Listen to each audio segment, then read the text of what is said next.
Hello again, everybody, and welcome to this week's episode of Freeform Friday. No, it's Freeform Wednesday Night Dynamite, my dudes and dudettes. So you know what that means. We are here live once again on a Wednesday, not a Friday. And Allan will be joining us momentarily, and we will be discussing a variety of topics. Once Allan comes on board, I will let him talk about it, and we should have some fun. How's everybody doing? Hope you're all doing really well, depending on where you are situated, because here in Montreal, it's been quite a mixed bag of precipitation. It looks like we got ourselves a very early snowstorm coming on.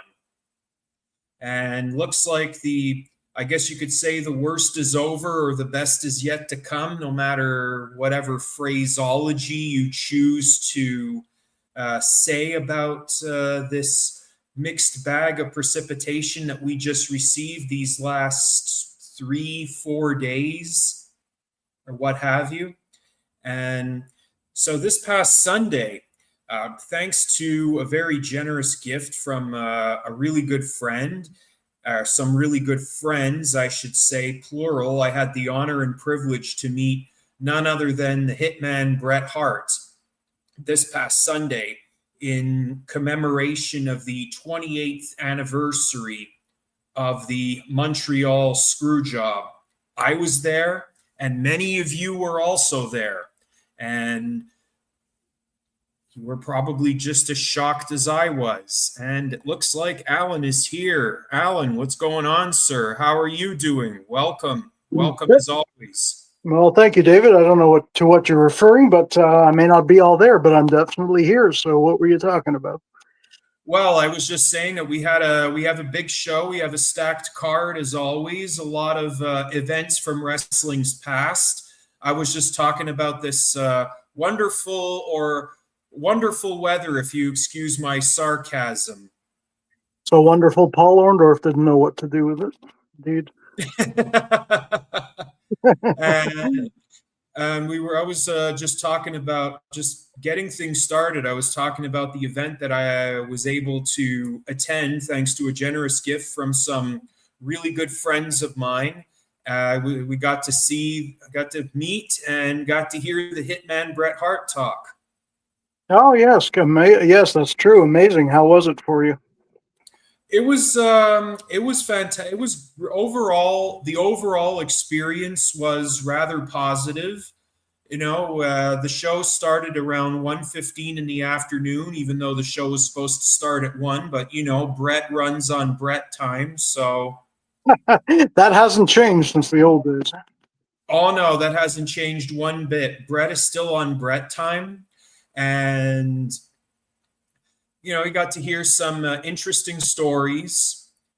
And this was one of the things where I thought, oh, everything that needs to be said about it has been said. But Bret always finds a way to keep making these things entertaining and funny as usual. So he put a new spin on the Montreal story. Well, a new kind of spin. I know that some of the things, he uses some of the same anecdotes that he's used before when discussing Vince McMahon and Shawn. For example, one of the first instances was when Shawn ended up having to relinquish the WWF title in February of 1997 on that Thursday Night Raw because he lost his smile. Happens to the best of them if you're a heartbreak kid, that is. Well, exactly, if you're a heartbreak kid. But the one thing that irked him was that Shawn did a backflip off the ropes. And if you have bad knees, you shouldn't be able to do any backflips of any kind. Yeah, so it's like, because the original plan for that year's WrestleMania was for Bret and Shawn to face off in a rematch from the year prior. Right. And of course, we know we all ended up going with Steve, and Bret definitely gave Stone Cold Steve Austin his flowers when talking about the construction or the build of the match that they had at WrestleMania 13. Sure, sure. Yeah, well, that's it. I mean, history is made up by moments, by forks in the road, by what could have been, what might have been, but what was. It's always interesting to speculate how wrestling history and the Monday Night Wars and the defection of WCW. But I guess it all kind of turned out okay, except for Bret Hart's injury in the year 2000, I believe it was. So, Yeah. And one of the things I wanted to point out, I'm sure some of you've already heard this story, but he said Bret mentioned that when Shawn was in the ring talking about how he lost his smile and Vince was tearing up, he said, "I felt like I was in between two lovers." yeah, yeah, I can understand that. Yeah, it's not so easy.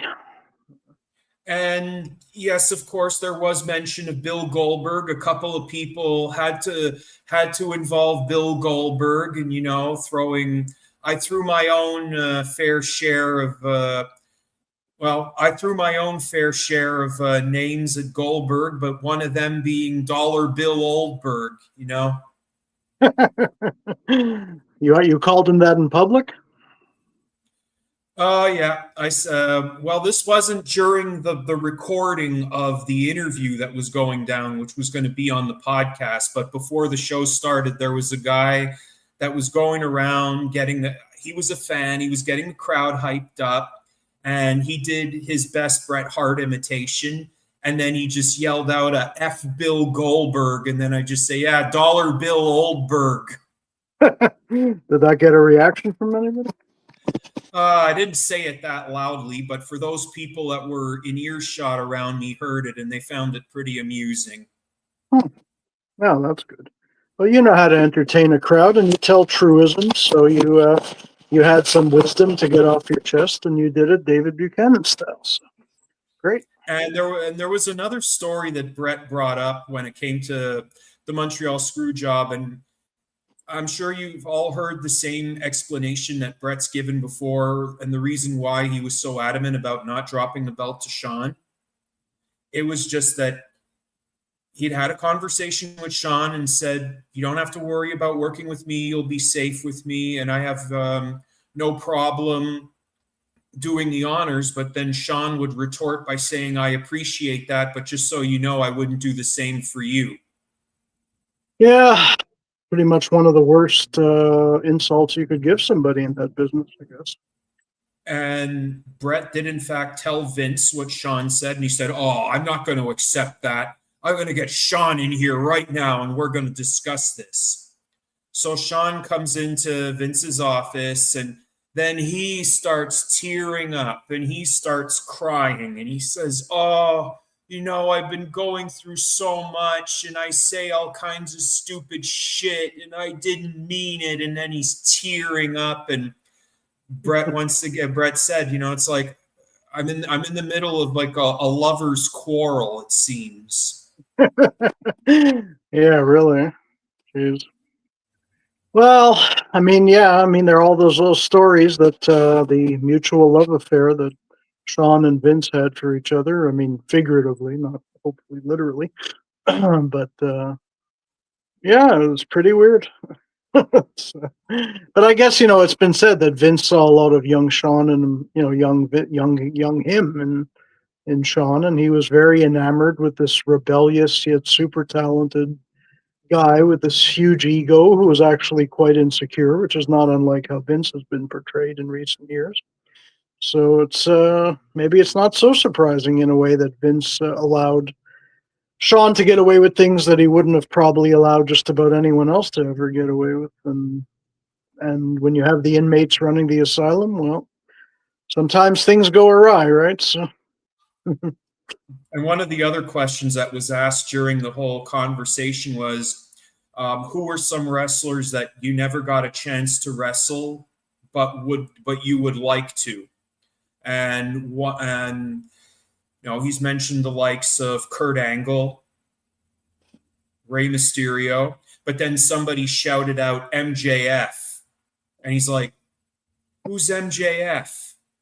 Uh-oh. Uh-oh. Yeah. Was Uh-oh. he kidding? Well, wait a minute. He was on AEW television once, wasn't Yes, at the inaugural Double or Nothing pay-per-view back in May of 2019, he? Right. Right. where Bret did the presentation of where Bret presented the AEW belt, and MJF was part of that battle royal, which Jim Cornette tore apart. Okay. I'm not surprised he tore it apart, but I'm sure he probably met MJF. He just either drew a blank or maybe he was being facetious. He has a pretty dry sense of humor.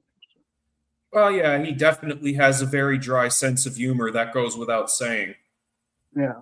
Yeah. So hard to say, but yeah. Did that draw any gasps from the crowd when he said he didn't know who MJF was? No, people were bursting out laughing. Yeah. People Yeah, I were guess. bursting out laughing. It was hilarious.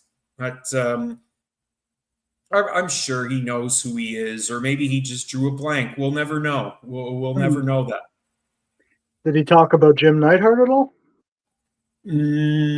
Yes, yes. The one mention of Jim Neidhart that I can recall, maybe there were more because there were so many stories, and I'm trying to, I'm trying to remember. So the one thing that stands out when it comes to when he talked about Jim Neidhart was after the fight, or after it was all said and done, where Bret got his hands on Vince McMahon and gave him a real good punch in the face and knocked him off his ass. Right. Jim Neidhart made a comment and he said, "Well, at least now they'll get off my back about the television monitor that I destroyed." Yeah, I've heard that story actually. Yeah, yeah, it's true. And for those of you that don't know what I'm alluding to, in early 1992, Jim the Anvil Neidhart was fired from the WWF after destroying a monitor, or destroying a television monitor, after allegedly refusing to take a drug test. You remember And this was at the time when he was teaming with Owen Hart as part of the new foundation.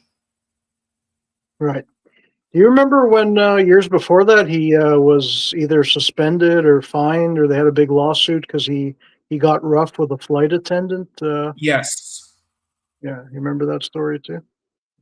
I don't remember all the details, but I do remember that there was an incident involving a flight attendant and there was a lawsuit. And I do believe he ended up getting some money out. He being Jim Neidhart, ended up getting some money out of it. Oh, he got some money out of it. Well, there was some story. Well, I know there was an incident with a flight attendant, but I also know that there was a lawsuit and there was something involving money that Jim Neidhart eventually got, I should say past tense, but he burnt through. Okay.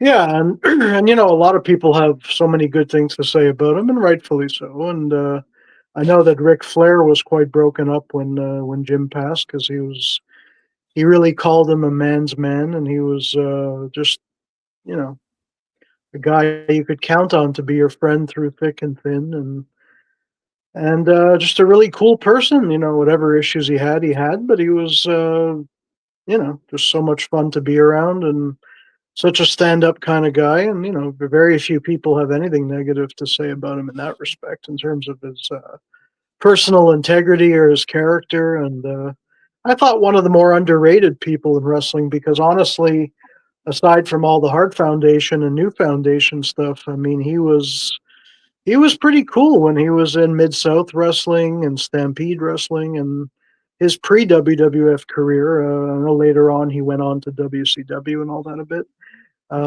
twice, but no, he was pretty good, and for his style of wrestling, and he was a good interview, obviously, and he had that great unique look. And so somebody who may not get talked about enough outside of his connection with Bret that I think deserves mention. But Well, oh, and there was another story. Now that you got my now that you're jogging my memory.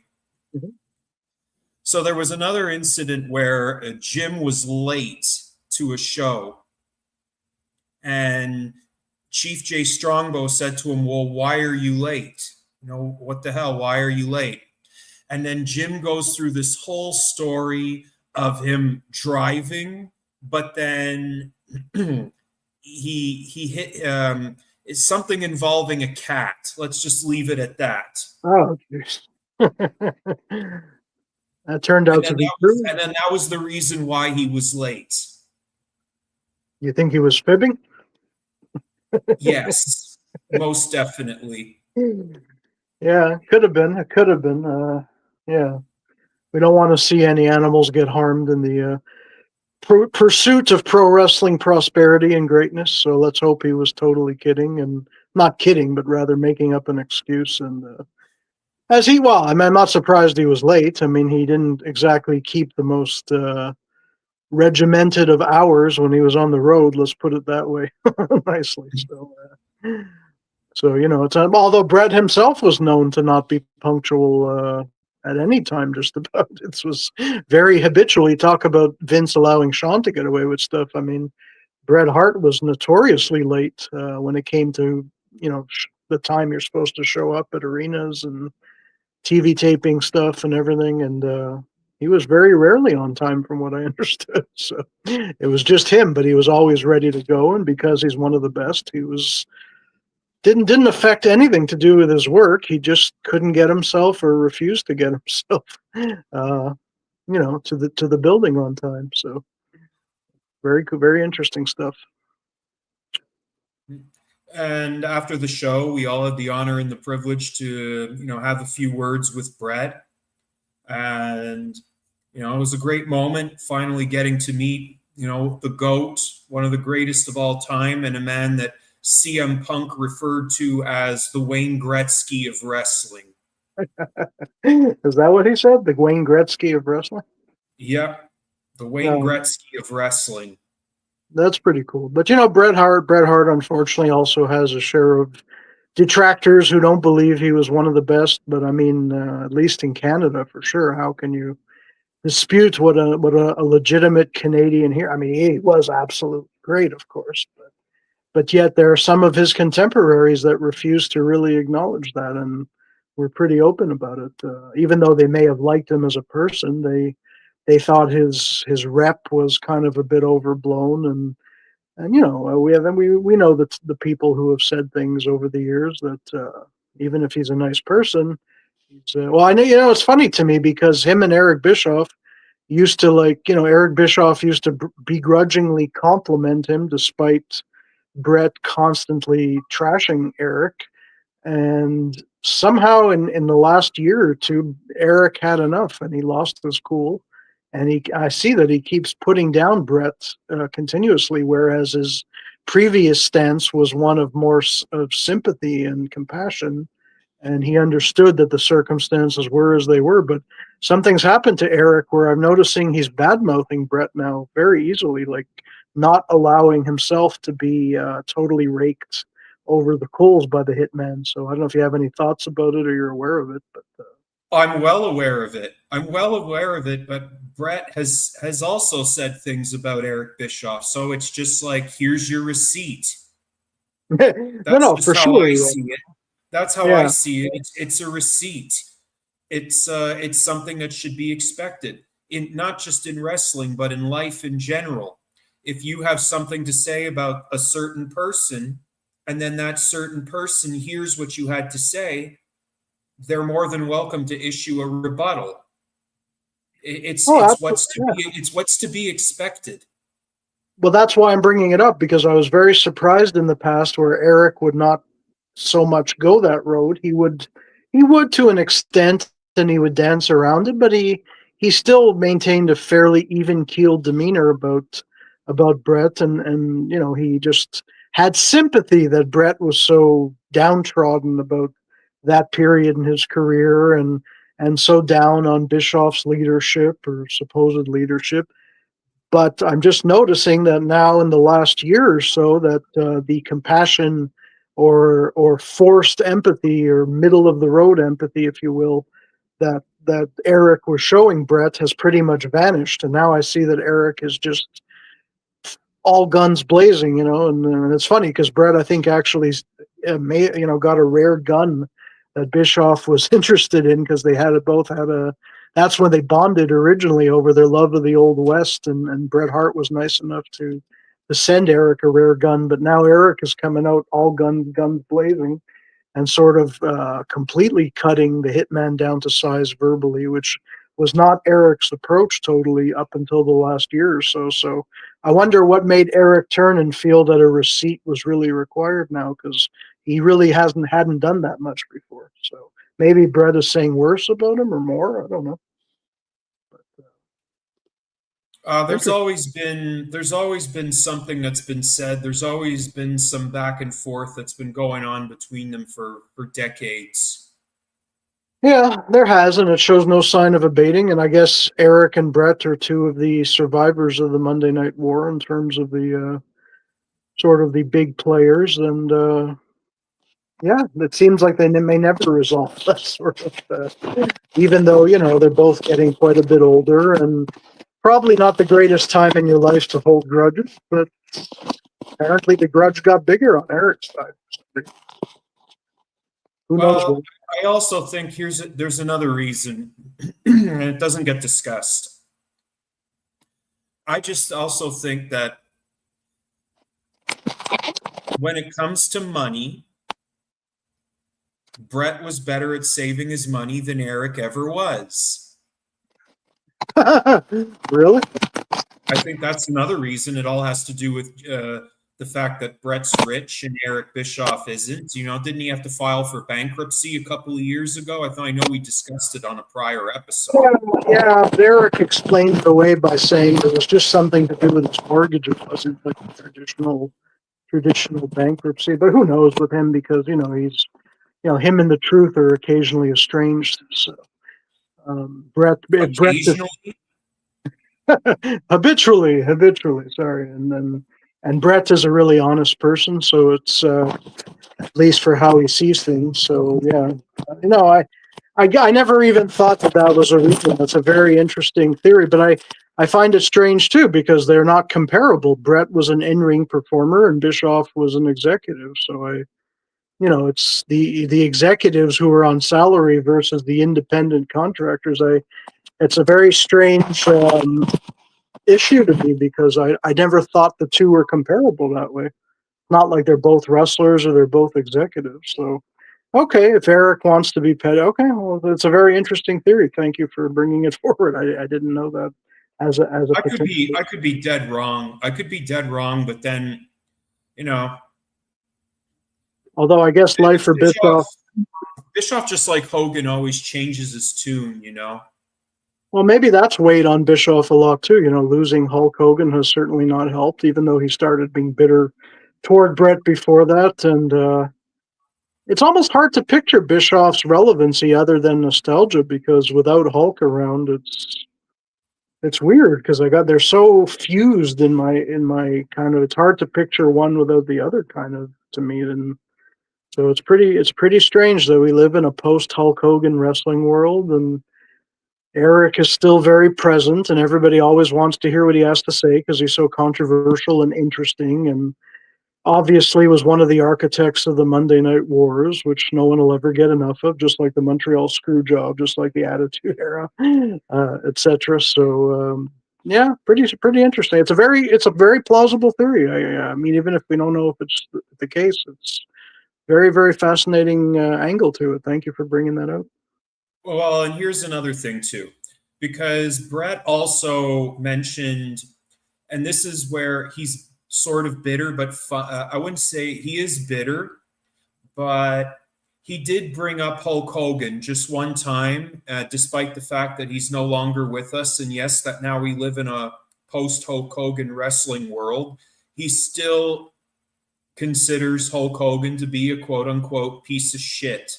And for some reason, he involved Jake the Snake Roberts in that list of people as well. of people who refuse to quote unquote pass the torch? Well, in Hogan's case, it's pretty easy to make that argument. In Jake's case, I mean, I don't know. I mean, he hasn't really been in the spotlight since 1996. Uh, so I don't know how he comes to Jake about that. But Hogan is pretty obvious, yes, of course. But again, I mean, this is something that an argument that goes way back, just like the WCW younger guys were upset that Roddy Piper and Flair and all them wouldn't pass the torch, and Piper had the best answer. May he rest in peace too. He said, "Look, if you were ready to grab the torch and run with it, you would have. The reason they keep wanting me is because you guys are not up to snuff." I mean, that was the best comeback. It wasn't meant to be vicious, but it was sort of matter of fact. And I don't understand his view on Jake, but I understand what he means about Hulk, of course. I don't know either. I know that Jake early on in his career did briefly wrestle for Stampede Wrestling. Sure, sure. So did many others. Maybe there was something that happened there. I don't quite know. And Bret did say once that apparently the original SummerSlam 92 plan was to wrestle with Jake, and Jake was supposed to put him over. But Jake ended up leaving for WCW, and we all know how that turned out. Yeah. Yeah, I do remember hearing that as well. And that's the only negative. Well, the only other negative thing I know is in recent years, Jake has come out and said that Bret did not deserve to be the top guy. And, he's made some disparaging comments, but not only about Bret, he made the same comments about Shawn Michaels. He made, so Jake has been down on this newer breed of, 90s wrestling star. So there is that. And what you're saying that they might have had some big, well, actually, whether it's true or not, I'm still glad we got the Bret Davy Boy at that SummerSlam, because I don't think anything could have topped that. And no offense to Jake, but I mean, that seemed to be destiny there. So, so grateful that happened, because in some ways that was the lost hurrah of the original prosperous streak of the World Wrestling Federation. The rock and wrestling years, like that was the last gasp of it to me, when you had 80,000 people come and Hulk Hogan wasn't even on the card, despite what he said. And yeah, so I mean, whatever. It's odd. I don't know why he lumped Jake in with Hogan, but he does have reason to be a little bitter, because Jake hasn't said the nicest things about him. So there is that too. Well, that's the thing. I've never heard Jake ever say anything about Bret, but I'm sure if I get the opportunity, when I get the opportunity to meet him in March, I'm going to ask him. Yeah, no, he has. I mean, but again, it wasn't only Bret. He was disparaging the whole new generation cast of top guys, pretty much. And he really singled out Bret and Shawn, and basically put them both down, not for their personal qualities, although Shawn, of course, was more than a handful in those days. But no, he was pretty insulting about Bret. It was kind of shocking. So yeah, you can definitely ask him something about it. If he's sticking to his story, it's not a complimentary one, I can honestly tell you. Moving on, we're going to move on to some of the other topics that we had prepared that, well, mainly you are going to discuss, and you are going to tell each and every one of us about as we go back into the Wayback Machine. So we're going to start off by looking at a WWF house show that went down about 42 years ago, just before Hulkamania took hold. And we had just talked about Hulk Hogan, and this going down from the 6th of November, 1983, on a Sunday at the San Diego Sports Arena Valley View Casino Center. Yeah, and this is a very fascinating period I find to look at, because basically the World Wrestling Federation before Hulkamania, but right near where it was about to begin. I mean, what's going on in the back is absolutely legendary behind the curtain, because Vince McMahon Jr. has totally taken over from his father. He wants to shove Bob Backlund out of the way. Bob Backlund isn't even on this show. And you get to see this sort of lull where of course, the Iron Sheik is going to win the title in very controversial fashion. But Hulk Hogan basically arrived a little bit after this from the AWA on television, I believe, and it's very interesting to look, I find, at that period, that just before, because I mean, wrestling changed on such a grand scale. Obviously with WrestleMania, the spread of cable television, WWF replacing Southwestern Championship Wrestling, Southeastern, whatever it was, on the Joe Blanchard promotion on USA Network, Black Saturday, which was to come quite a while later, but this is like what I kind of call the calm before the storm. So it's interesting to look at shows that were going on at this time, because really on paper it looks like kind of a dull show. I mean, you had Pat Patterson wrestling here. Pat Patterson had already become a commentator. He was working, of course, behind the scenes as well, pretty much, but he was still making appearances, maybe because it was in California, and Pat Patterson was huge in California when he was teaming with Ray Stevens, of course. In this case, he defeated, well, of all people, Canada's greatest athlete, Iron Mike Sharp.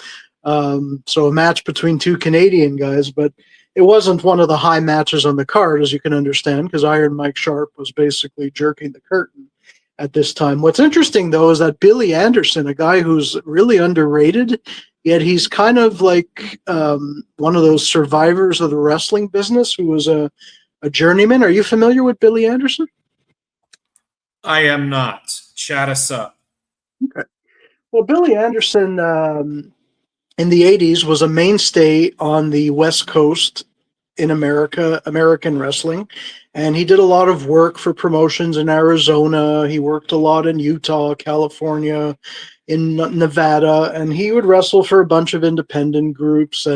But he also doubled getting involved with the World Wrestling Federation. He was actually the ring announcer for WWF house shows at the Los Angeles Sports Arena in the period following this. And he also had a hand in the early training of Sting and the Ultimate Warrior, who broke in together under Rick Bassman, along with Garland Donahoe, Mark Miller, the Angel of Death, etc., Dave Sheldon. And him and Warrior knew each other from the early days, and he knew Sting, and he can tell you stories about what life was like then. And Billy never really advanced beyond the enhancement talent stage on the big stage. Although, as I said, he was the ring announcer. But if you go back in WWF television in the late 80s, you could see him doing jobs on television. And, he was very solid. He had a good look. He was big guy. He was a good wrestler, a very good wrestler. I mean, maybe he couldn't show it there, but very strong reputation, and still around today, and bless him. And so he was involved very much in the West Coast wrestling scene. But on this show, he was there to put over somebody much higher up on the rankings, the newly arrived Mr. Wonderful, who we mentioned earlier, Paul Orndorff. And that was an underneath match. Paul Orndorff at this time was not at the ready, to wrestle Hulk Hogan, who hadn't even arrived yet again. But this stage of Paul Orndorff is the Paul Orndorff that was coming from Georgia wrestling, and etc., from Florida. So this was like early, amazing Paul Orndorff. If you go back on the internet and you look at the days of Paul Orndorff in Georgia, you'll see him not only having great matches, but in some really interesting angles involving weightlifting challenges with Tony Atlas and all kinds of great stuff. But Paul Orndorff was a new transplant that Vince Jr. brought over. And here we see, before the start of Hulkamania, he got the win over Bill Anderson. The big matches on the card, actually, they imported Mil Mascaras, the man of the 1,000 masks. A very bit of a controversial figure in wrestling history. What do you know about Mil Mascaras? Well, Mil Mascaras. He's very famous for no selling, especially when it comes to selling the opponent's moves. And also, one of the other famous things that he's famous for is refusing to do the JOB, or as he used to like to pronounce it, Noya. Exactly. And of course, WCW fans, NWA fans may remember his cameo appearance on the Corpus Christi, Texas Clash of the Champions 10, the one where Sting ruptured his patella tendon, which changed the course of NWA history there, and eventually, months later, returned and beat Ric Flair for the title. But they brought in Mil Mascaras because it was in Texas, and of course, the very large Hispanic population was quite enamored with Mexican wrestling, and they brought in this legend to wrestle Mick Foley.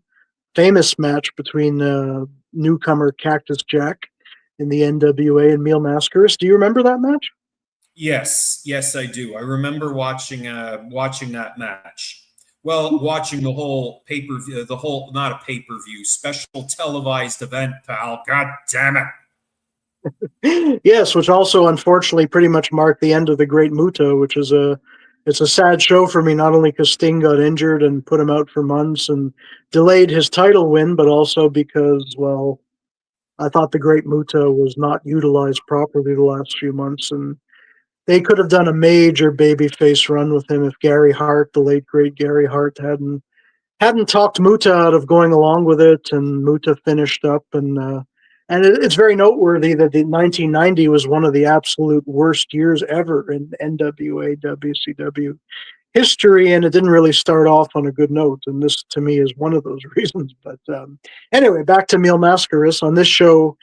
Again, being in California, he could cross the border, not too far, and come in and wrestle. And on this show, he got the win because, as you said, he didn't do jobs, and he beat the former WWF World Champion, the man who dethroned Bruno Sammartino, the living legend, the first time around, the ageless Ivan Koloff, who had a very long career, of course. I guess the main event of the show was quite simply Tito Santana versus Sergeant Slaughter, which is kind of makes me chuckle because, like, 8 years later, they would be like, barely even a semi-main when Slaughter returned as a heel to the WWF, and Santana was on his way down and would soon be repackaged as El Matador.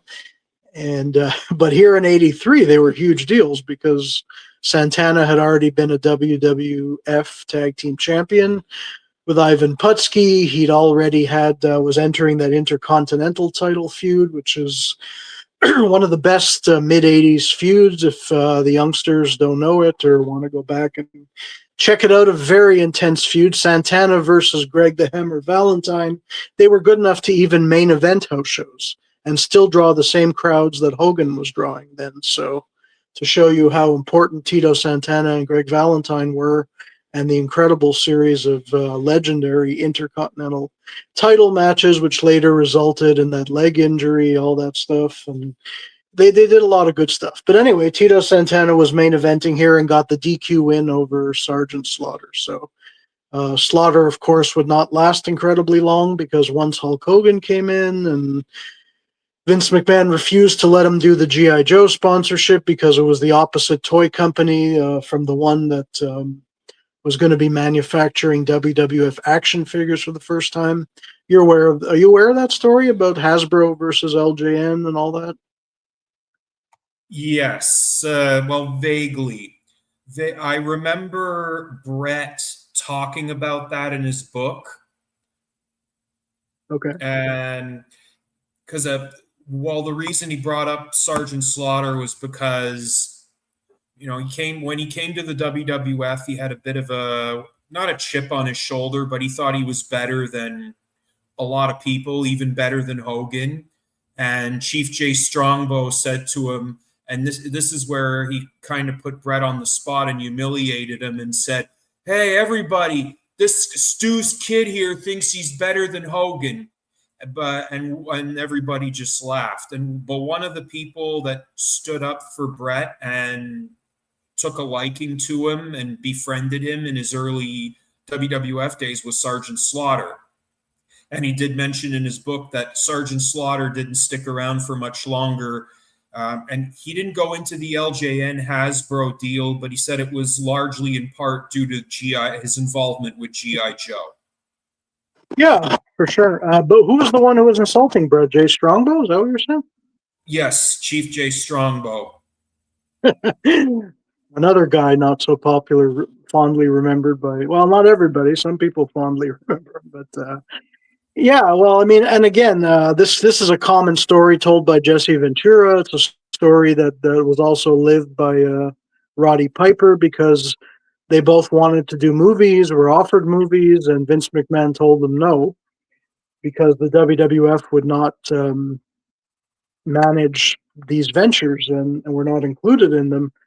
Well, Sergeant Slaughter was offered the G.I. Joe deal, and that's like a once in a lifetime deal. G.I. Joe was absolutely huge in 84, 85.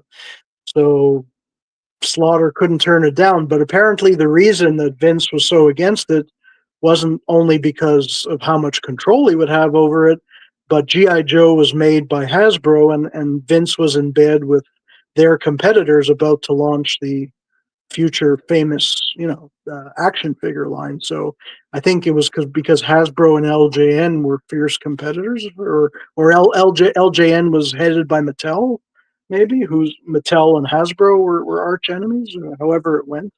And they couldn't reconcile the idea of how could Vince support GI Joes run by the competitors of the direct number one competitors of the toy company that he's prepping to release the action figure. So out the door went Sergeant Slaughter, basically. But again, how could having Hogan was the American hero too at that time. So I don't know how they could have really coexisted much at that time. I mean, Well, except and one of the other reasons Sergeant Slaughter has brought this up on the Vince McMahon DVD that came out in 2006 when it came to getting fired.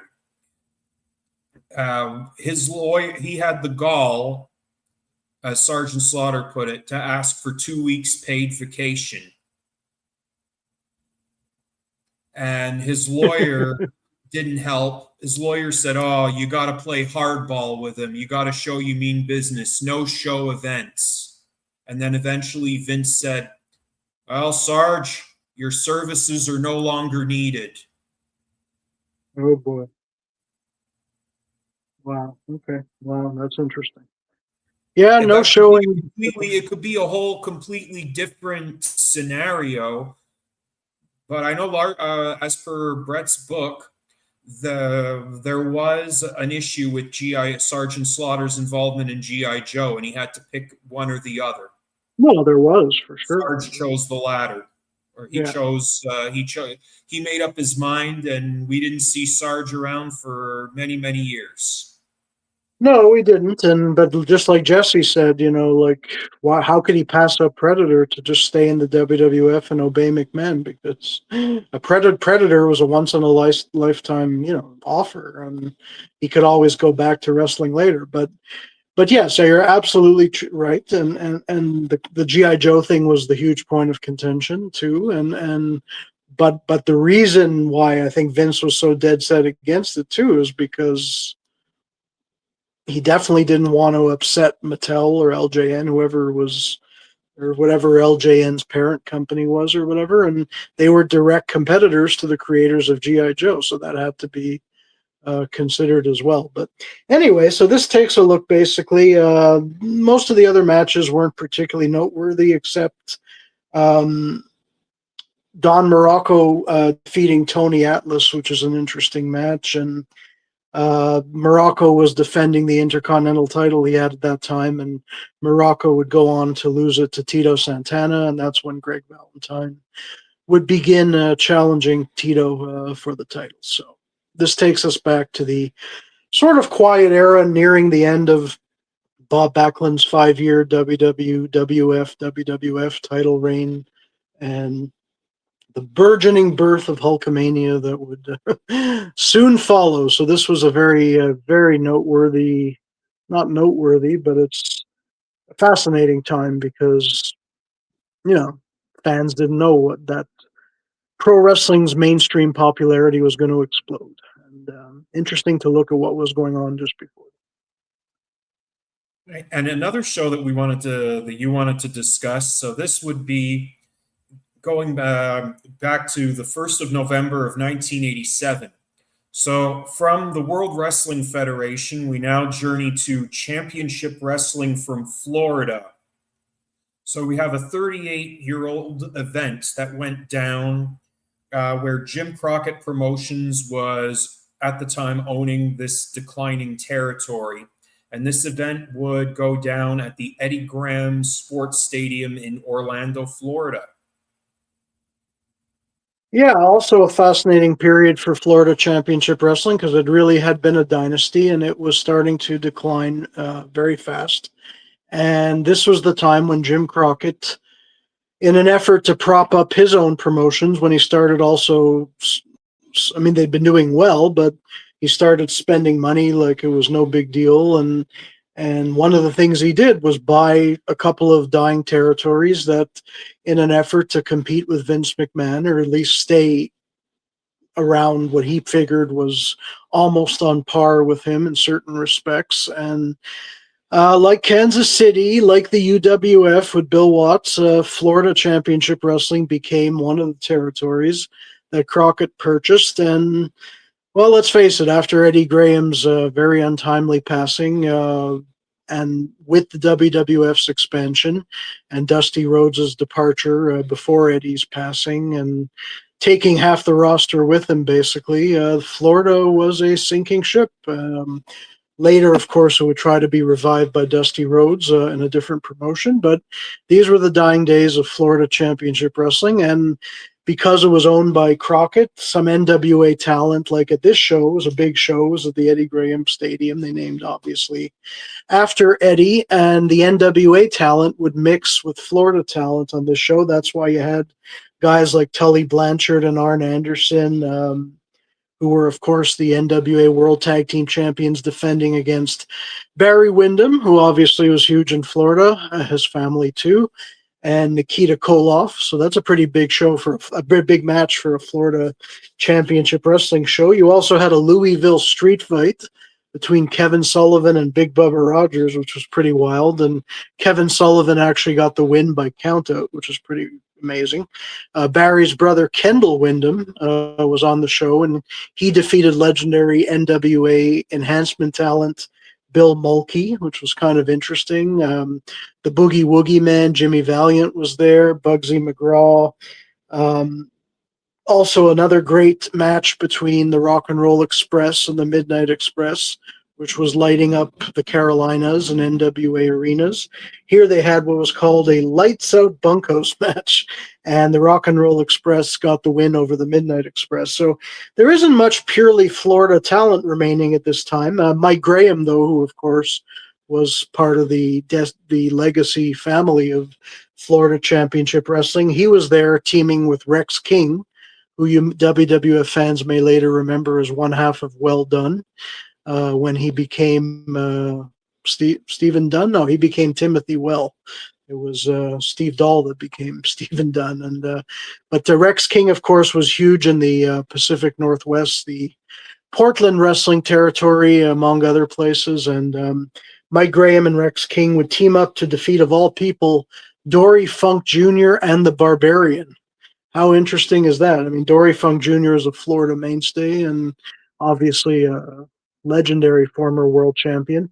And the Barbarian, who was wrestling for Crockett at this time. So very unusual Florida card, but it wouldn't last terribly much longer because here we're in November of 87. A year later, they'd be out of business. And unfortunately, a year later, Crockett would also sell the NWA to Ted Turner, Ted Turner Broadcasting, so there wouldn't even be a Jim Crockett Promotions either a year later. So this was one of the casualties that was destined to be a casualty anyway.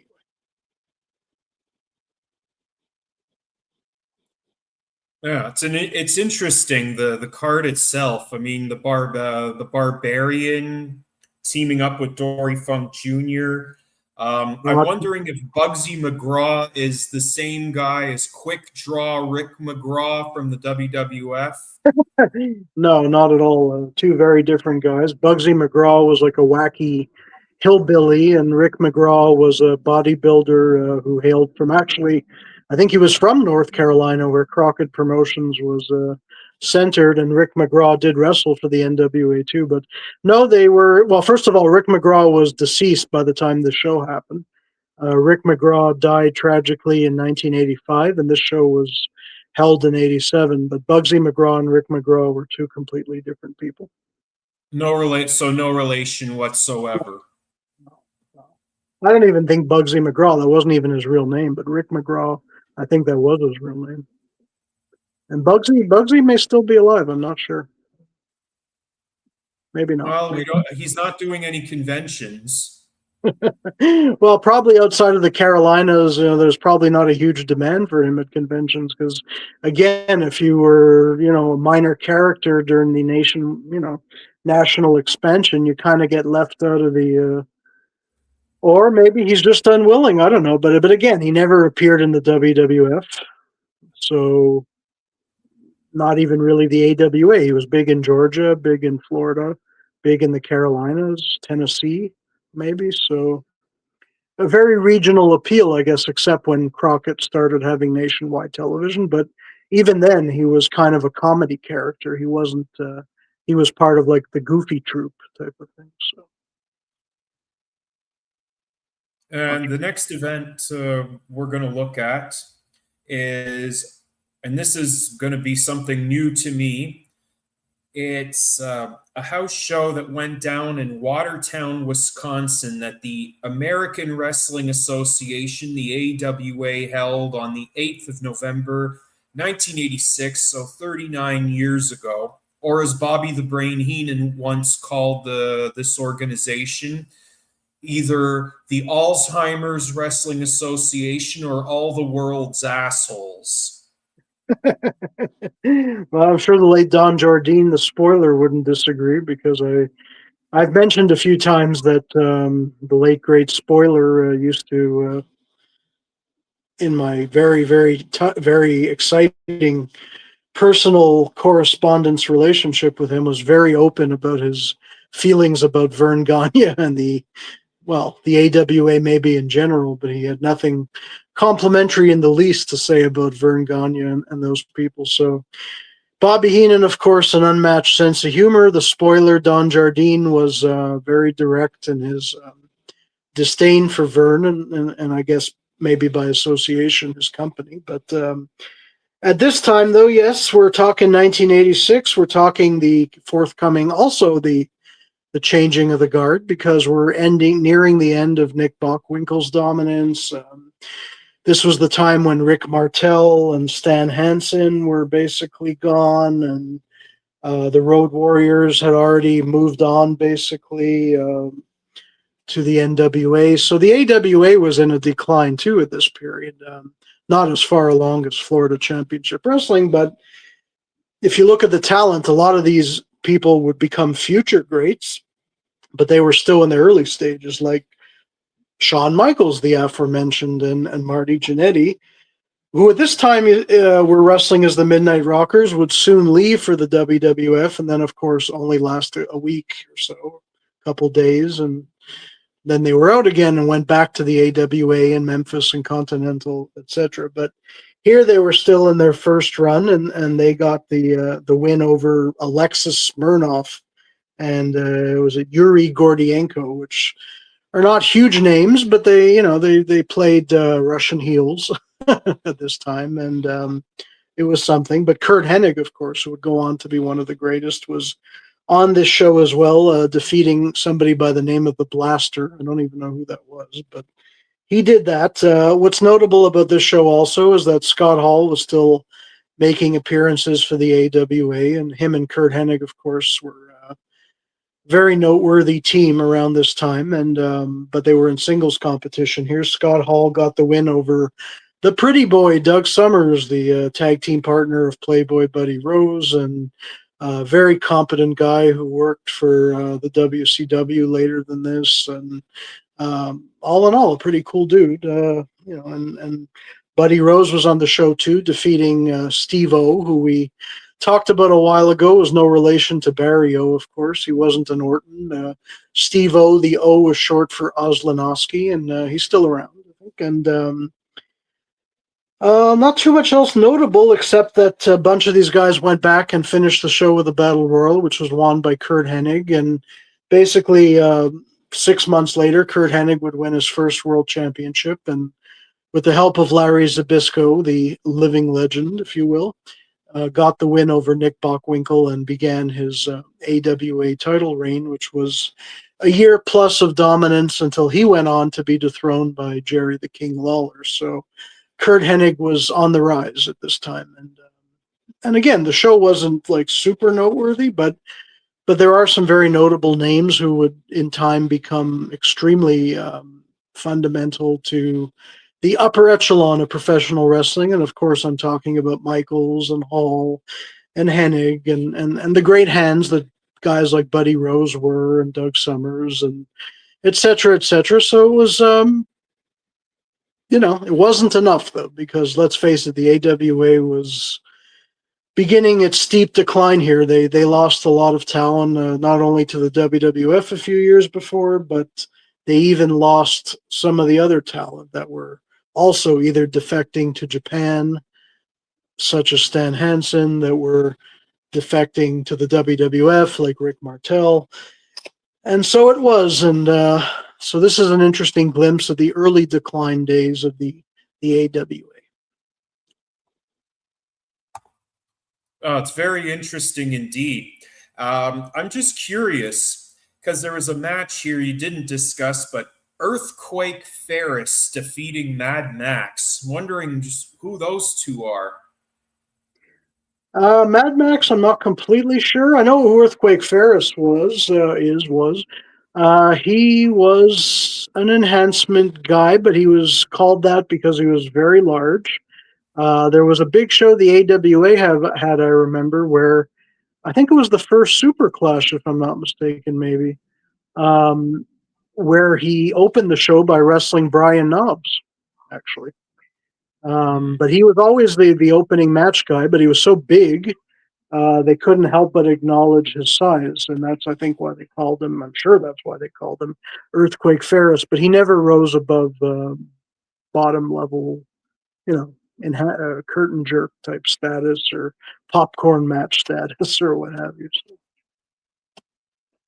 And now we're going to pivot to an individual you wanted to talk about. And I mean, I don't know when we'll ever talk about this gentleman. He's also no longer with us. Look at the career of a Canadian wrestler known as Rick Bogner. So Rick Bogner had debuted in the professional ranks a little over 36 years ago on the 6th of November, 1989. So just a couple of tidbits for those of you wondering who Rick Bogner is or was. He went on to notable stints in the WWF alongside Glenn Jacobs as, the fake Razor Ramon and the fake Diesel. And the hardcore Japanese promotion FMW, Frontier Martial Arts Wrestling, if you want to spell it out, Memphis, ECW, and the World Wrestling Council in Puerto Rico. Yeah. Well, Rick Bogner had probably a much more notable career than most people know. He was stigmatized with that horrible fake Razor Ramon gimmick after Scott Hall and Kevin Nash left for WCW, but his career is actually kind of interesting to trace. He didn't have a very long career, like compared to most people. I mean, he got out of the wrestling business. He wasn't even like 30 yet. So he spent his 20s entirely and his late teens in wrestling. He was born, I believe, in Surrey, British Columbia. And he grew up liking wrestling. I think, though, he was probably more into bodybuilding at first. It wasn't so much wrestling. Yeah, he wasn't a wrestling fan like from, I think, a super early age. I'm not sure. But what happened is one day, he was very into the martial arts, I think it was. Yeah, I think he was a martial artist. And he happened to notice or see one of the Ronnie Garvin Ric Flair matches, which were really hot at that time in the late 80s. In the NWA, and he really liked the tactics both guys were using. It reminded him of combat and how good they were at it. And so he got the idea that, you know what, I kind of understand what they're doing that's legitimate versus what's a work. And he felt he just had this instinctual understanding of it.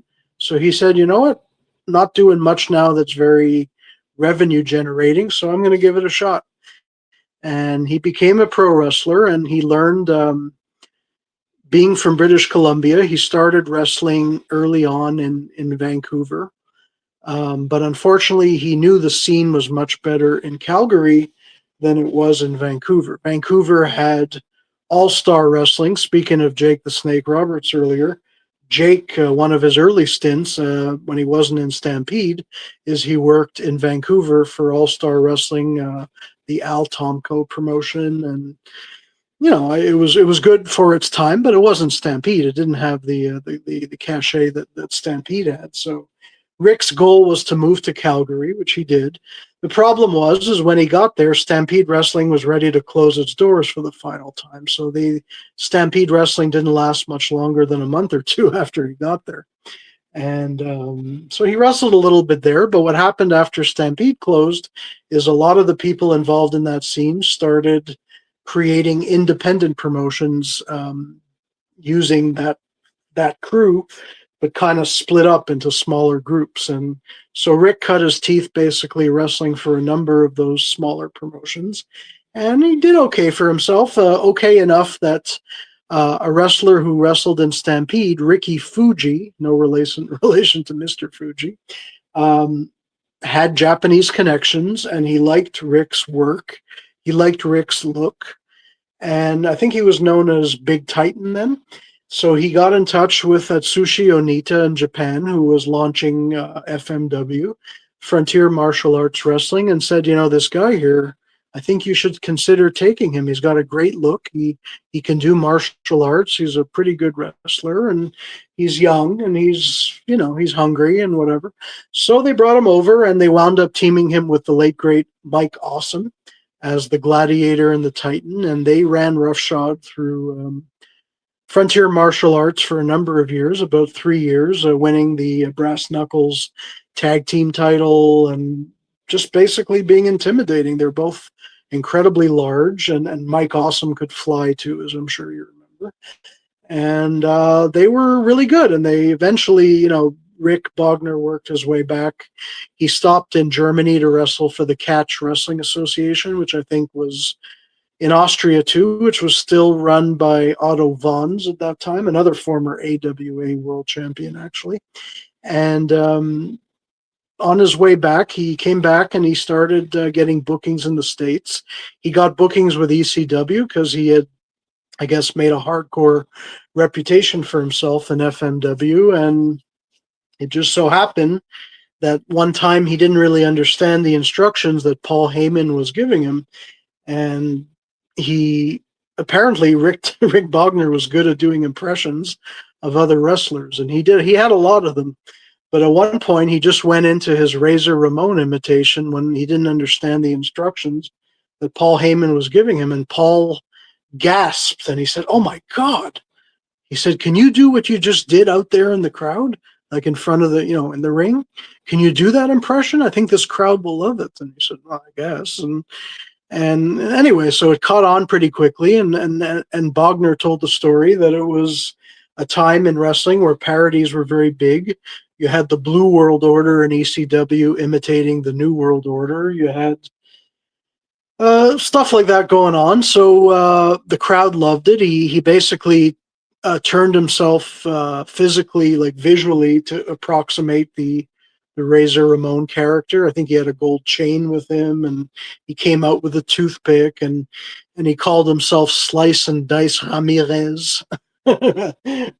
Obviously Razor Ramon was copyrighted anyway, but sure enough, he would become Razor Ramon because when Vince McMahon started realizing a lot of people were upset over Nash and Hall's departure, he wanted to show them by showing them that the WWF still had the copyright to their gimmick, still owned the outfit, the look, the names, everything else.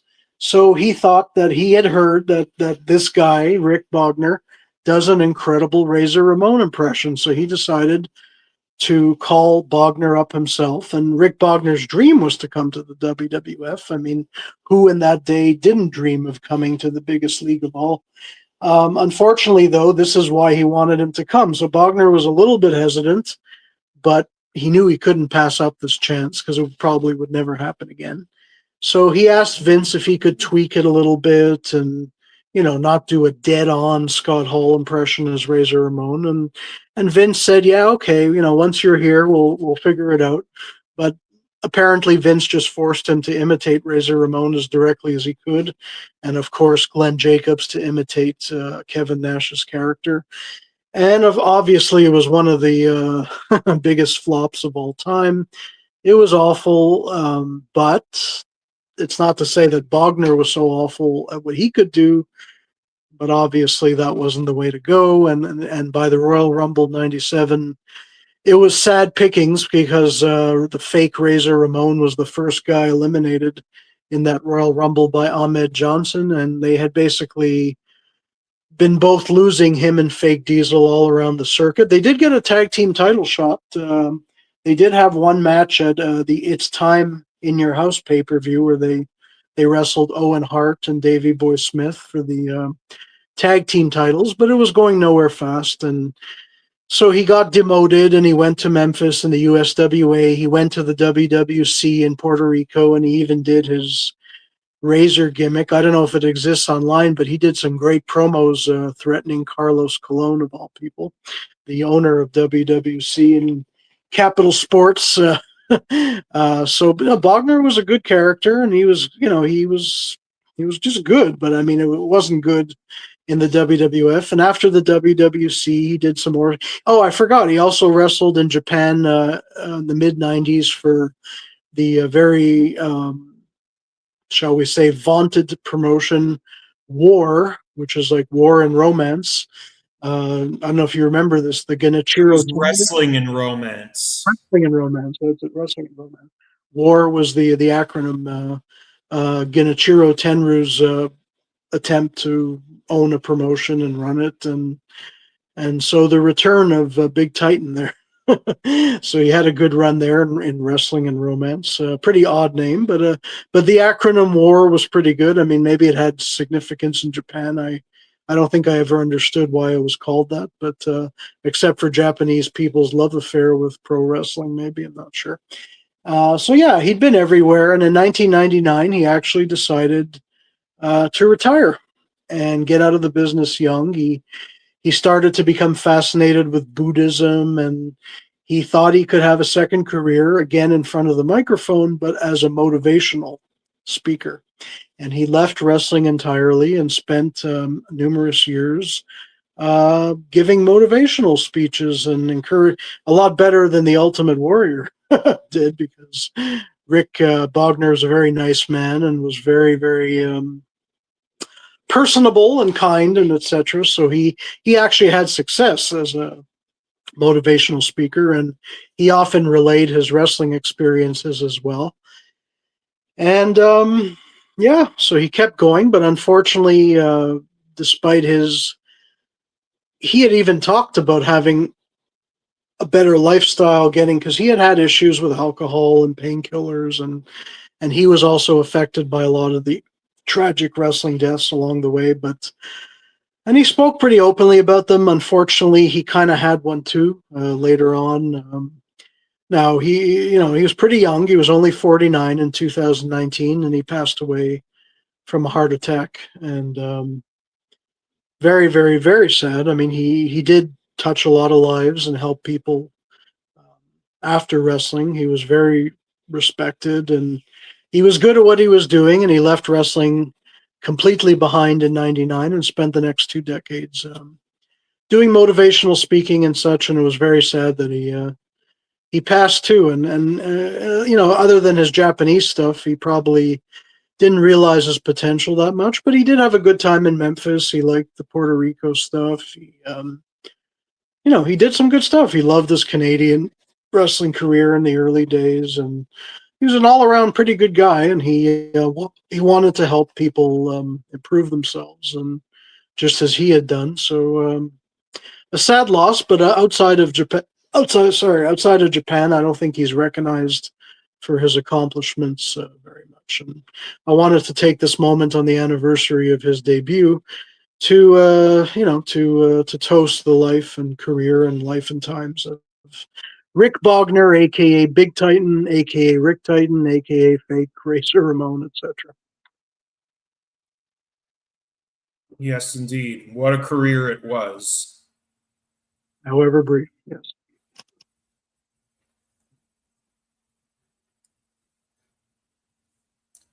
So there was another show we were going to talk about, and this went down 30 years ago on the 6th of November, 1995, at the Joyce Center in South Bend, Indiana.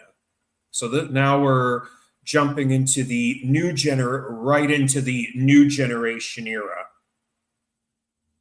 Yeah, we are, and why that era is significant at this point, I think, is because well, this was one of the biggest down periods ever in the wrestling business, and Monday Nitro had launched 2 months before, and we're about to see wrestling change forever in the next calendar year. And so much like it was interesting to look, I felt, at the period just before Hulkamania, I thought it was also interesting to look, to grab a snapshot, if you will, of the house show landscape at a time when I guess we're becoming less reliant on house shows. They definitely, WWF was not running 3 shows a night anymore. They weren't even running 2 in a lot of cases. And attendance was down all over and business was pretty bad. And this was actually a couple weeks before um, the end of the Diesel experiment would happen, and the aforementioned Bret Hart would defeat Diesel at Survivor Series for the title. And so it's kind of interesting to look at what they tried to do to bring people to house shows at this time. And honestly, other than Montreal and New York, they weren't succeeding very often. Montreal was clearly, it's interesting now to look back on it, but Montreal was their second biggest city in terms of house show attendance. This was the city that did not give up on wrestling during that period and would still crowd into the Forum as best they could for the most part. And wrestling was still kind of hot here. That's why they, as you remember, from the first year, that year that you were attending your first house show, that they actually had a title change right here in Montreal because it was our reward for keeping house show business hot. Well, yes, indeed. In which this was May of '95, in which there was the IC title changed hands, where Jeff Jarrett would drop the IC title to Scott Hall, Razor Ramon, and 2-3 nights later in Trois-Rivières, Quebec, of all places, the belt would be dropped back to Jeff Jarrett. Yeah, exactly. So Montreal was one of the only hot places they had. That's why we were getting all these special things happening. This show, South Bend, Indiana, was not a hotbed for wrestling at that time. But nonetheless, I thought the show was kind of interesting because they pulled out all the big guns. You see, this is why they could run one house show a night at that time and kind of bring all the big names together, unlike how they used to split up the big names for B shows and C shows. So you had an amazing 6-man main event. And this is ironic because Bret Hart and Shawn Michaels actually teamed together, just before their real rivalry got heated up in real life. And they teamed with Kevin Nash, of course, Shawn Michaels' buddy, in his last days as champion. And they went against the British Bulldog, Yokozuna, and King Mabel. What a 6-man team that is. A 3-man team. Mabel and Yokozuna would not always be buddies on camera, but here they were as partners. And this was the period, I think, where the Undertaker was out with that terrible face injury when Mabel sat on him or whatever happened that time. Oh, it was around this. It was around this time where the Undertaker would suffer a broken orbital bone at the hands of Nelson Frazier, King Mabel. Yeah, exactly. So with Undertaker not on the shows, these were the rest of the big names, and it was a very interesting main event. The baby faces got the win over the heels, and Bret, Diesel, and Shawn. Kind of an interesting 3-man team when you look through the lens of history. Um, And that was basically one of, other than the Intercontinental title match, that was the big part of the show. The semi-main event actually had an interesting match between Scott Hall, who you mentioned, and Owen Hart for the Intercontinental title. So Owen was doing his King of Hearts gimmick at this time. Him and Bulldog hadn't yet become a regular team. Owen and Yokozuna, of course, that year held the World Tag Team titles up until September, but here you had Razor Ramon defending his Intercontinental title, and Razor defeated Owen. The rest of the matches are kind of interesting. Bam Bam Bigelow, you see here, doing a job to the aforementioned Glenn Jacobs, aka Fake Diesel, when he was his Isaac Yankem DDS rogue dentist character, which was really embarrassing. But it shows you where Bigelow's trajectory in the company is, that a guy who was pretty much main eventing WrestleMania that year with Lawrence Taylor was relegated to doing the job for Isaac Yankem DDS, and Bigelow would soon leave the WWF for the second and last time, and unfortunately we know everything that happened after pretty much, and of course he would go to WCW one more time, but Bigelow was amazing in a lot of ways, and I didn't think this was a really, great to watch him downslide, but this is what it was. Also on the show, the future Triple O, Hunter Hearst Helmsley, got the win over Henry Godwin. This was during the feud that led to that mud slop match there they had at In Your House 5. The, what do they call it? The pig pen? The hog pen match? The hog pen match. That was actually better than I thought it was going to be. I was really, initially, I had very low expectations, but I remember that match exceeded my expectations. I thought it was a really dumb idea, and I thought that Godwin, great in tag teams. I don't know if he could carry that by himself, but he did. He did. And at this point, though, Hunter was getting the wins, and Henry was laying down for him. And I don't know if anybody got slopped here, but yes, it was leading up, of course, to the blow off of that feud, the hog pen match. And also Bob Backlund got the win over Bob Sparkplug Holly, which was, well, probably was an absolutely horrible match. Backlund's matches around this time weren't very good. He would go on to have a match in Montreal, I believe, against the British Bulldog, or maybe that was earlier that year. But I remember in January '96, the last ever show at the Forum, Backlund was in the opener too, but they were phasing him out at this time. This was after his brief world title run. No, they were. Vince was definitely phasing out Backlund at this time. Well, in the late '96, early '97, he would have the managerial role of Rikishi as the Sultan with the Iron Sheik. Right.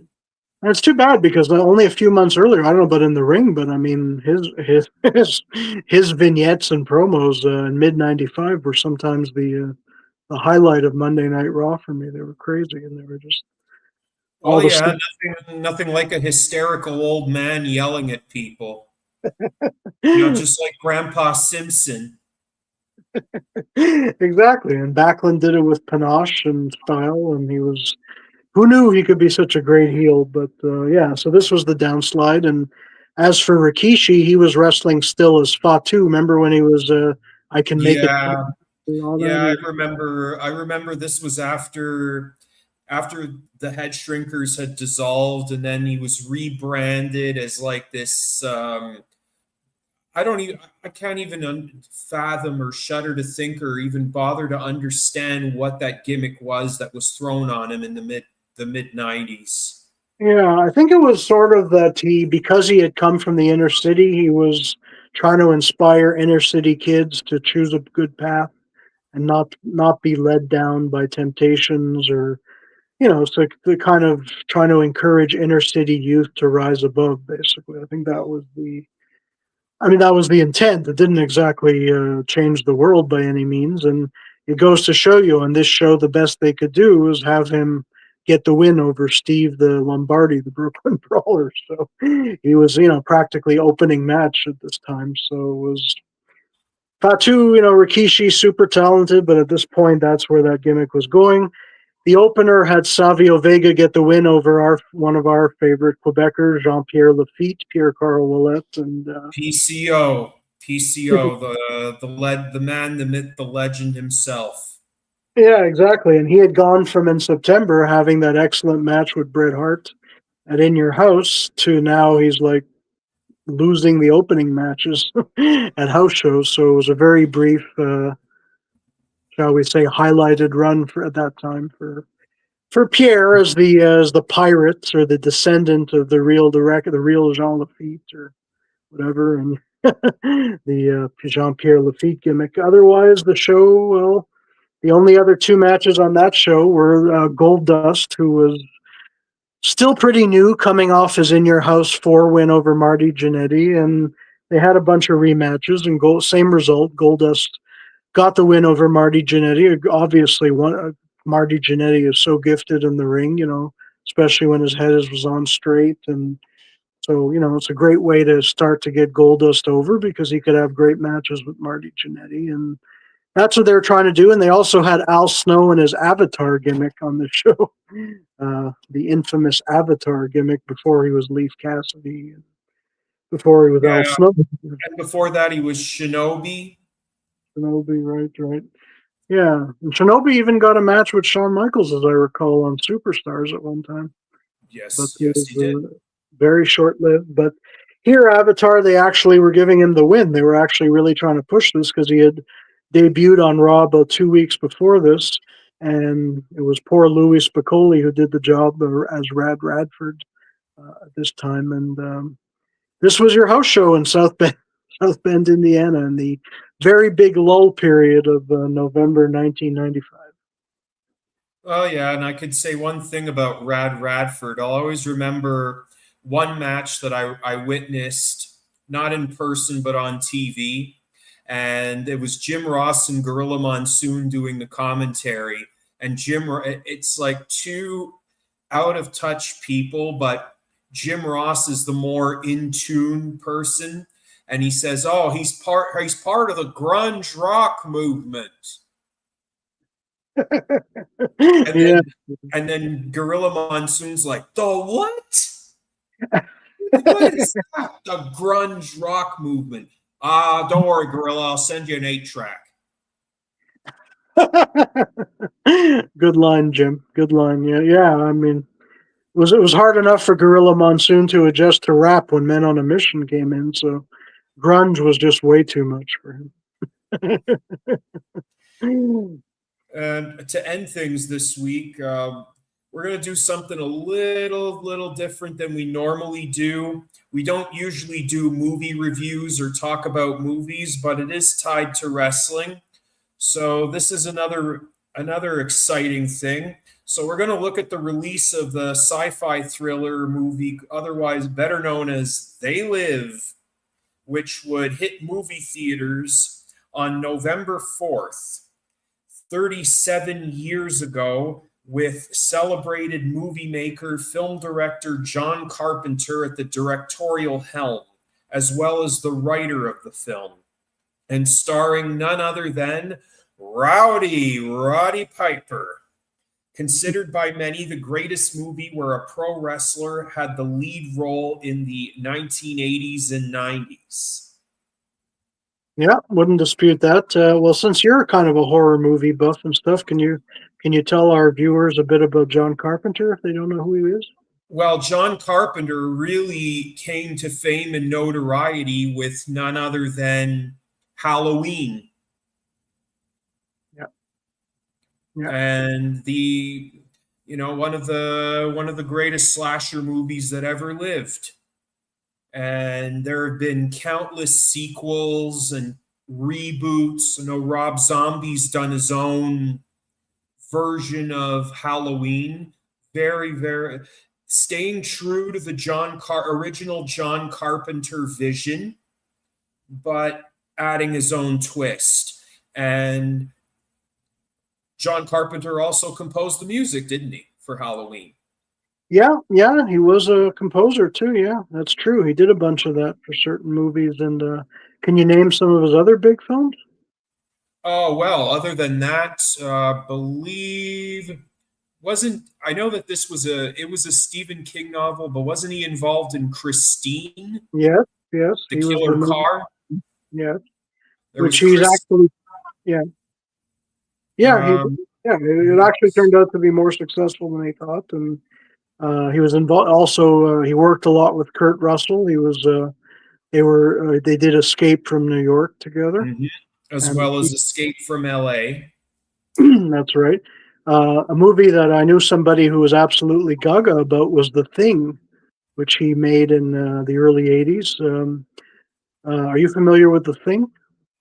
Yes, I ever seen The Thing? No, I have never seen The Thing, but that was a remake of a classic horror movie from decades gone by.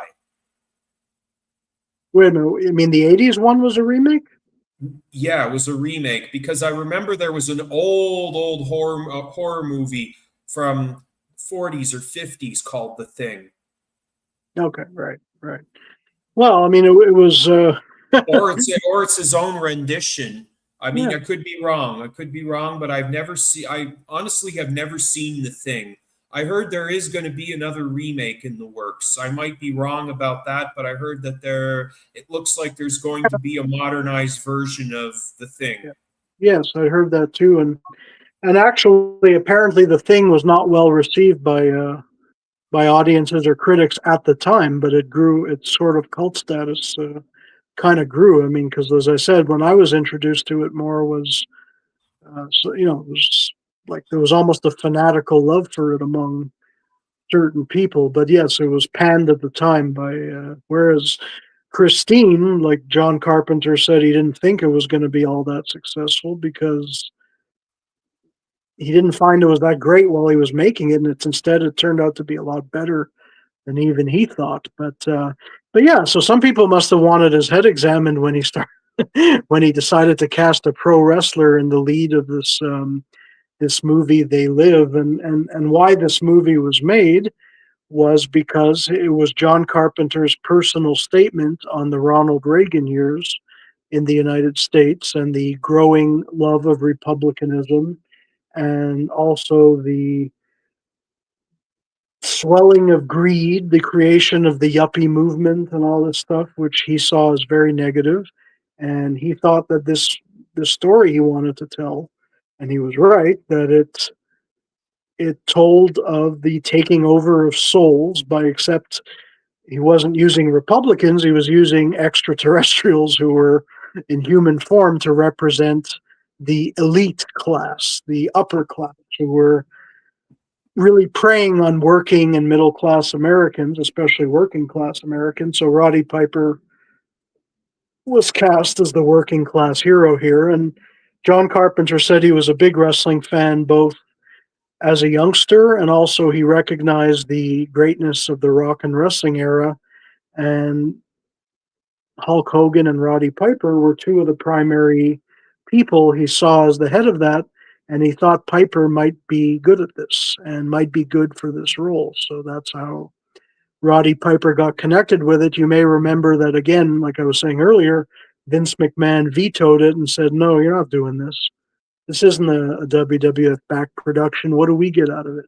We created Roddy Piper, whatever," which they didn't. But anyway, so um, this is basically what kind of led to the retirement match at WrestleMania 3. So you could go off and do this. A big deal at that time was made about Roddy's retirement, where of course, he defeated the late great Adrian Adonis, and that's how Brutus became the barber, Beefcake cutting Adrian's hair after the match. But Roddy, basically gave Vince the proverbial finger and went to make this movie. And turns out it's good that he did because it has stood the test of time as a cult classic that people absolutely at the time it was like under the radar a bit, but in time it kind of grew, maybe like The Thing also. It grew in cult status to the point where John Carpenter said that the movie is more relevant actually now in recent years than it even was then, because there's a lot of disquieting anger in America these days. There's discomfort, there's polarization between the classes, between the belief systems, whatever. And he said that in his opinion, the Reagan 80s, the idea of Reaganomics and that philosophy didn't really end, it continued.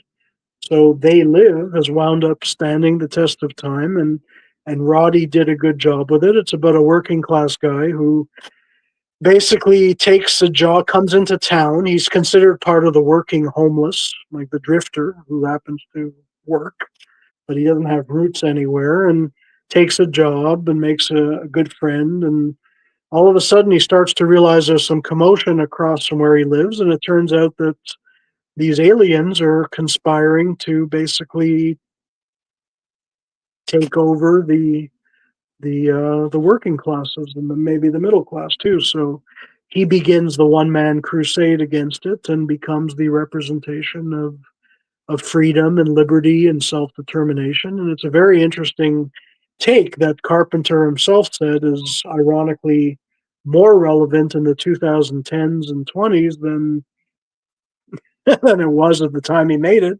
Because let's face it, in 1988, a lot of people were enjoying a lot of prosperity.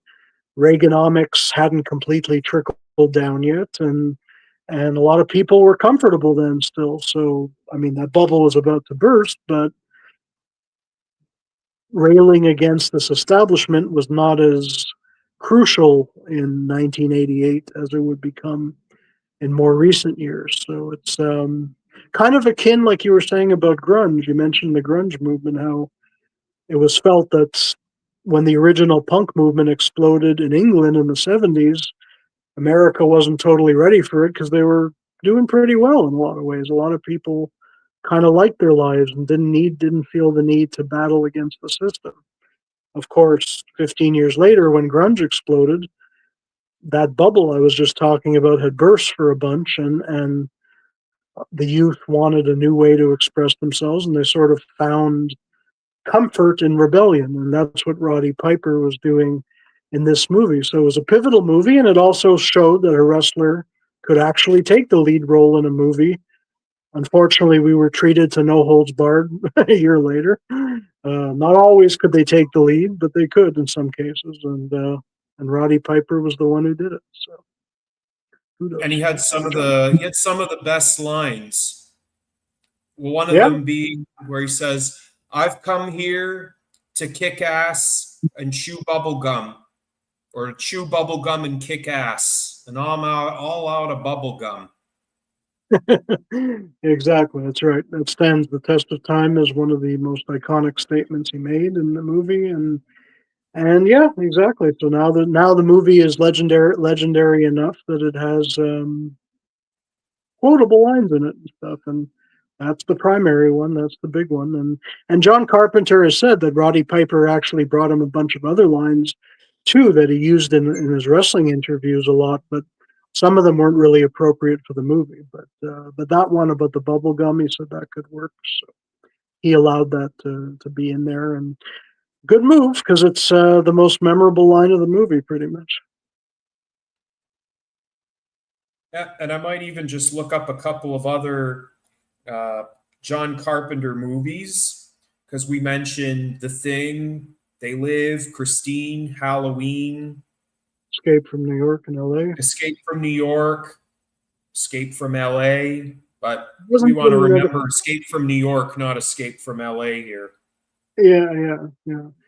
Yeah, true. And Kurt Russell, who we loved working with, actually, his first one of his first movies he worked on was the Elvis movie that Kurt Russell did for television. I think it was for television back in the late 70s. This is just before Halloween, I think, where uh, Kurt Russell actually took the role of Elvis, and John Carpenter was the director as well. And yeah, other than those movies, I can't think offhand. His first movie ever was a movie called Dark Star.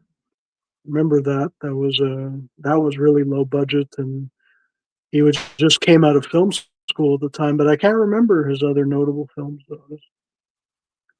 Well, there was we mentioned there was Escape from New York, The Thing. He does get a composer credit on some of the sequels of the Halloween movies, but not as a director. Right.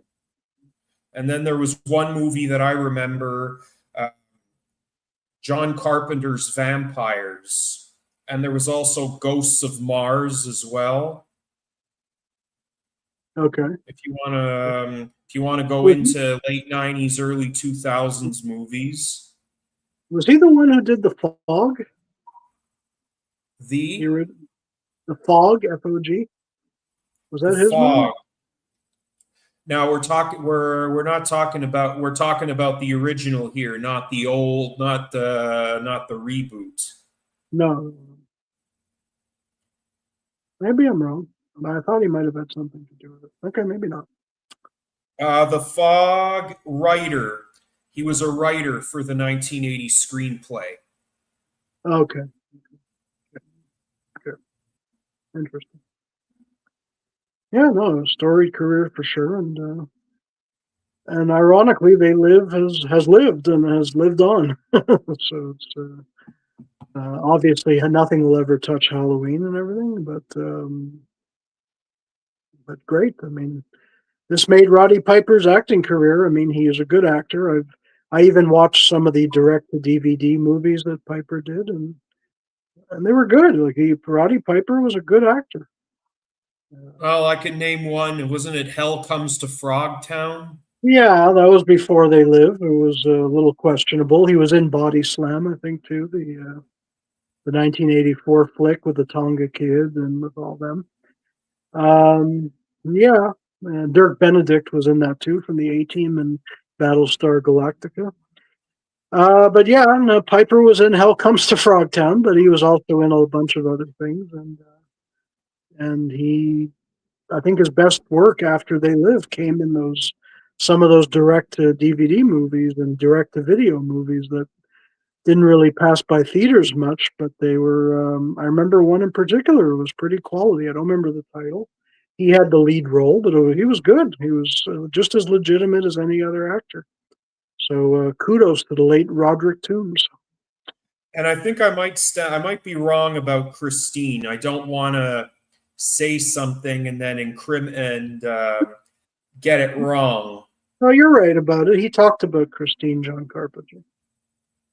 He's talked about it. He said that the movie turned out better than he thought because he didn't think it was as great when he was filming it. But no, he definitely was behind Christine, aside from Steven. Yes, he was the director of Christine. Okay, so I was right all along. Yeah, you often are. That's true. Often.